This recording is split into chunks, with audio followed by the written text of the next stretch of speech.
Shalom, kali ini kita akan melanjutkan renungan kita tentang Injil-Injil yang ada dalam kitab, yang ada di Alkitab. Nah, kali ini kita akan membahas dari kitab Hagai. Dengan fokusnya pada pembangunan kembali rumah Tuhan, kitab Hagai akan mudah diterapkan secara moral, khususnya di tengah-tengah program pembangunan gereja.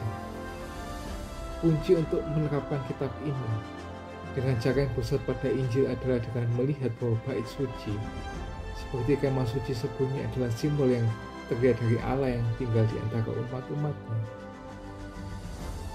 Dan karena itu menggambarkan Kristus yang pribadi di dalamnya. Firman jadi manusia dan tinggal di tengah-tengah kita, seperti yang ada di Yohanes 1 ayat yang 14. Firman itu telah menjadi manusia dan diam di antara kita, dan kita telah melihat kemuliaan-Nya, yaitu kemuliaan yang diberikan kepadanya sebagai anak tunggal Bapa, penuh kasih karunia dan kebenaran.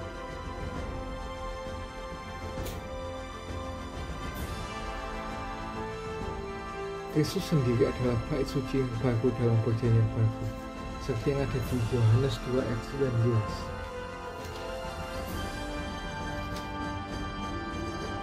Dan inilah kesaksian Yohanes ketika orang Yahudi dari Yerusalem.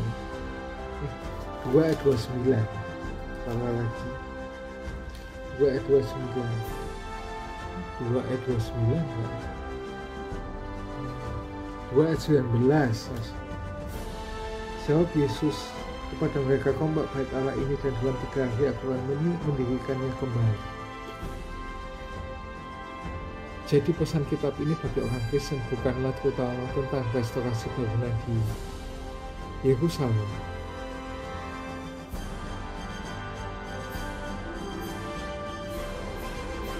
atau tentang membangun sebuah bangunan kontemporer.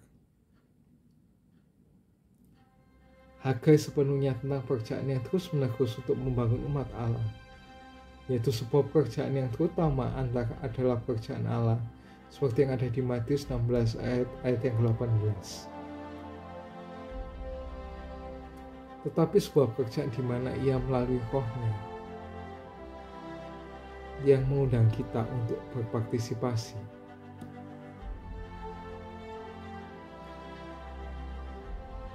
Seperti yang ada di 1 Korintus 3 ayat 10 sampai 17, 3 ayat yang ke-10 sampai 17. Efesus 3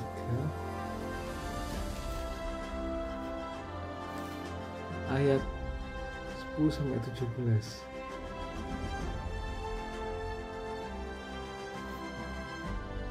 Supaya sekarang Jumat diberitahukan dalam berbagai ragam hikmat Allah kepada pemerintah-pemerintah dan penguasa di surga, supaya maksud abadi yang telah dilaksanakannya dalam Kristus Yesus Tuhan kita. Dalam Dia kita boleh keberanian dan jalan masuk kepada Allah dengan penuh kepercayaan oleh iman kita kepadanya.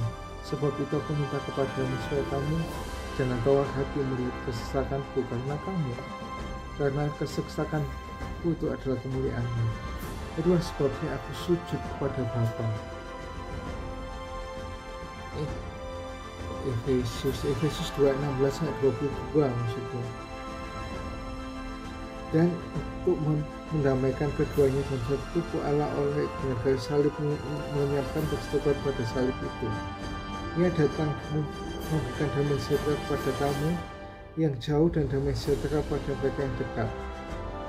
Karena oleh Dia kita pihak kedua dalam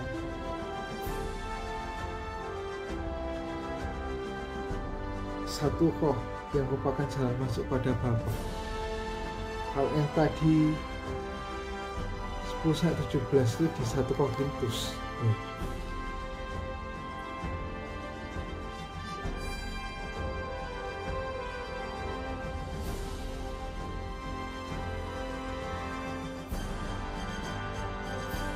Hagai ini juga tentang sebuah pekerjaan di mana Ia melalui Roh-Nya mengundang kita untuk berpartisipasi, seperti yang ada di 1 Korintus 3 ayat 10 sampai 17. Sebenarnya apa yang dahulu dia dianggap mulia jika dibandingkan dengan kemuliaan yang mengatasi segala sesuatu ini sama sekali tidak punya arti. Sebab jika yang punya pudar yaitu disertai dengan kemuliaan, betapa lebih lagi yang tidak pudar itu disertai kemuliaan. Karena kami punya pengharapan yang demikian, maka kami bertindak dengan penuh keberanian, tidak seperti Musa yang menyelubungi mukanya supaya mata orang Israel jangan melihat cahaya yang sementara itu. Dan pikiran mereka yang telah menjadi tumpul, sebab pada ini tubuh itu masih menyelubungi mereka. Jika membaca perjanjian lama itu tanpa disingkapkan, karena hanya Kristus yang hanya dapat menyingkapkannya. Bahkan sampai hari ini, tiap kali mereka membaca kitab Musa, ada sesuatu yang menutupi hati mereka. Tapi apabila hati seorang balik pada Tuhan, maka sesuatu itu diambil padanya. Sebab Tuhan adalah Roh, dan di mana ada Roh Allah, ada kemerdekaan.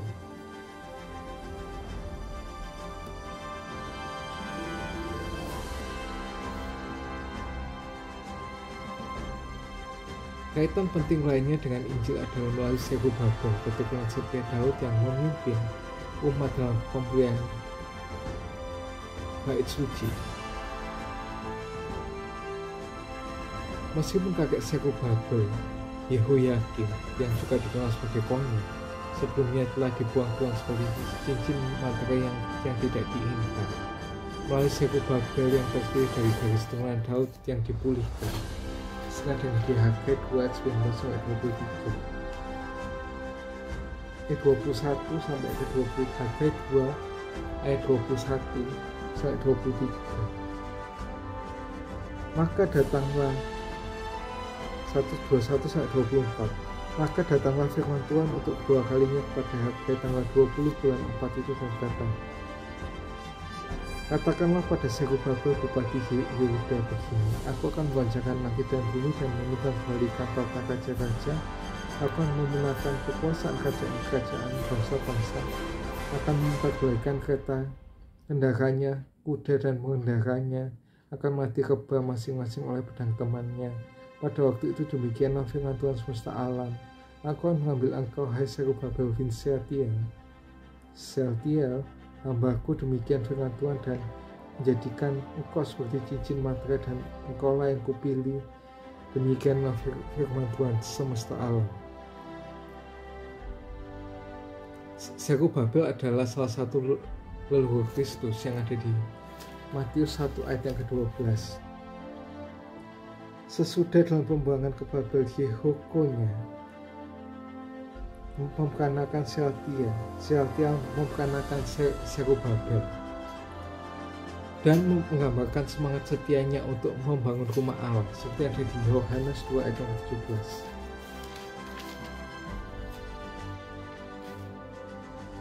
Maka peringatlah murid-muridnya bahwa ada yang tertulis, cinta akan rumahmu menghanguskan aku. Berbahagialah siapa orang yang mendengar firman Tuhan, menyimpan dalam hatinya, merenungkannya, dan bahkan melakukannya dalam kehidupan sehari-hari.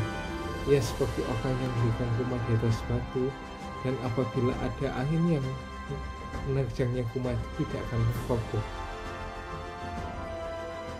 Amin.